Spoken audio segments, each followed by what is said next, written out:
एक बार अर्जुन ने सबके हृदय में निवास करने वाले श्री भगवान कृष्ण से पूछा कि हे भगवान, क्या देश दुनिया को त्याग कर जंगलों में तपस्या करना ही असली संन्यास है?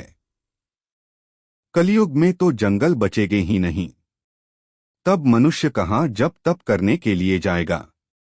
अर्जुन ने आगे भगवान से पूछा कि हे दीनानाथ, क्या सन्यासी और त्यागी बनने के लिए संसार को छोड़ना जरूरी है? भगवान ने मुस्कुराकर अर्जुन को उत्तर दिया।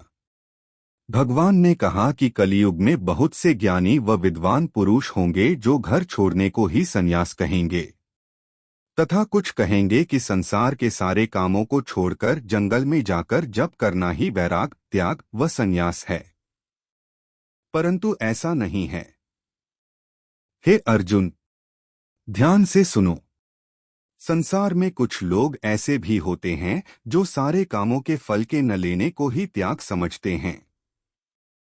कुछ लोग कहते हैं कि संसार को सारा काम ही दोषों से भरा हुआ है। दूसरी ओर कुछ लोग ऐसा कहते हैं कि यज्ञ, दान, तप ही ऐसे काम हैं जिन्हें कलियुग में करना चाहिए। आगे भगवान कहते हैं कि अब त्याग किसे कहते हैं वह सुनो। वैदिक काल की आश्रम व्यवस्था के अनुसार गृहस्थ व्यक्ति को चाहिए वह ऐसा निश्चय कर ले कि वह काम तो सारे संसार के सही सही करेगा, लेकिन काम जो भी कलियुग का मनुष्य करे, जब उस काम का फल उसे मिले तो उसके अंदर न खुशी हो न ही दुख। अर्थात दुनिया की सारी हंसी या दुनिया का सारा दुख उस व्यक्ति के ऊपर आ जाए तो भी वह सदा अपने मन को सिर्फ परमात्मा में लगाए। संसार में मनुष्यों की तरह बर्ताव करें, परंतु अपने दिल के तराजू पर तौलकर ही अपना अपना काम ठीक प्रकार से करे। बस यही संसारिक त्याग है। दोस्तों, भगवान का सीधा सा कहना है कि आप संसार का अपना अपना काम करें, परंतु जब भी डिस्टर्ब हों तो यह जरूर सोचें कि आपके स्वामी, आपके अनंत कोटि ब्रह्मांड नायक श्री भगवान हैं। भगवान की पावर एक एक उदाहरण सुनिए। भगवान केवल अपनी एक भ्रिकुटी या भव से इशारा करते हैं और संपूर्ण ब्रह्मांड खत्म।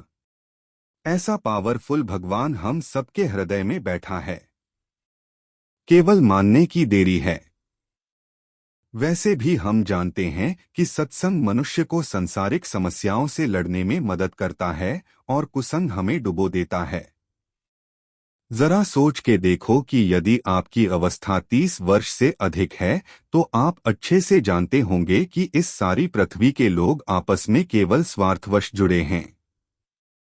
आगे भगवान कहते हैं कि यज्ञ, दान, तप ये सबको करने चाहिए, परंतु फल की कामना या अहंकार नहीं होना चाहिए। ऐसा समझना चाहिए कि ये सब केवल भगवान के लिए हो रहा है। दोस्तों, भगवान के अनुसार यज्ञ, दान, तप आदि जब हम करके आते हैं तो वास्तव में वह आनंद शब्दों से नहीं कहा जा सकता।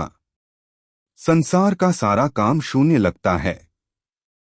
प्रत्यक्ष को प्रमाण की जरूरत नहीं होती। आप सभी प्रत्यक्ष रूप से इसे देख सकते हैं। भगवान आगे कहते हैं कि यदि कोई व्यक्ति यह समझकर कि सारे संसार के कामों में दुख है, इसलिए संसारिक कामों से कन्नी काटता है, तो ऐसे त्याग को राजस त्याग कहते हैं और ऐसे त्याग का कोई फल नहीं मिलता है। अब भगवान कहते हैं कि सात्विक त्याग का मतलब ऐसे त्याग से है जो वेदों के अनुसार पूजा पाठ करके किया जाए। तामस त्याग को एक उदाहरण से समझते हैं। मान लो कोई पति अपनी पत्नी को क्रोध में आकर तलाक दे दे। ऐसे त्याग का भी कोई फल नहीं मिलता है। त्यागी की परिभाषा बताते हुए श्री कृष्ण कहते हैं कि जो कुशल काम में आसक्त न हो तथा अकुशल काम से द्वेष न रखे, ऐसा व्यक्ति ही ज्ञानी या बुद्धिमान कहलाता है।